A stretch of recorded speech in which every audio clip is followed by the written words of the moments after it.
Unboxing time. Automatic water dispenser.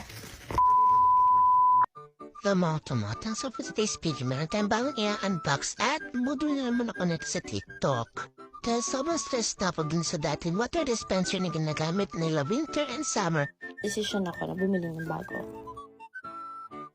Pahamura lang nito mga chong for only 359 pesos ko lang siya nabili sa TikTok. Makikita niyo yan sa yellow basket ko dyan sa itaas.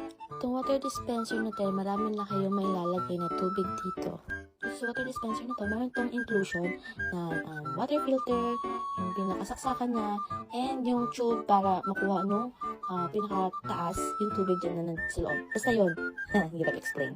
At ito, meron din siyang kasamang parang pinaka-manual niya.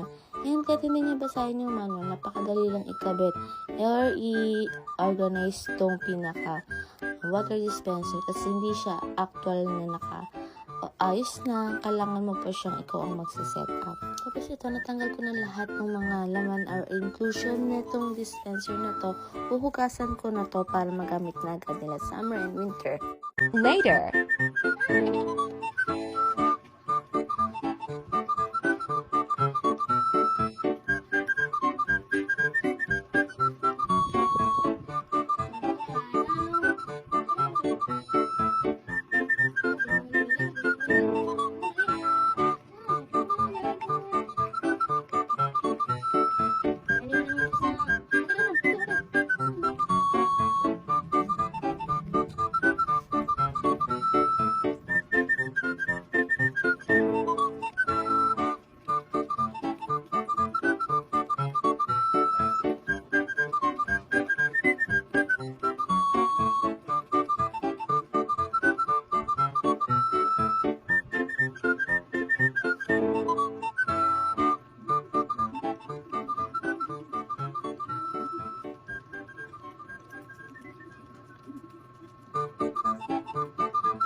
Ito yung water dispenser na ginagamit natin na summer and winter. At tingnan nyo naman, napakadugdit na kasi naman, lagi itong kinakamay ni winter, lagi hinumugasin ang kamay niya. Ito ginawa ang tap ko kasi nakita niya madumi yung tubigan nila. So naglagay siya sa panibagong kain na nila ng tubig.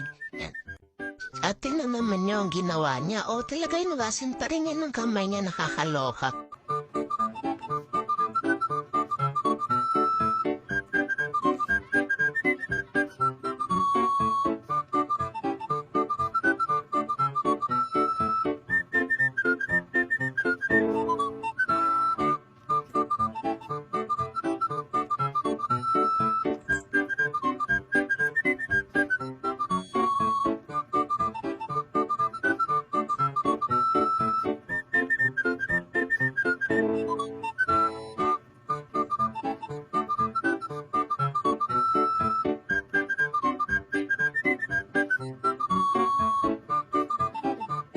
The end.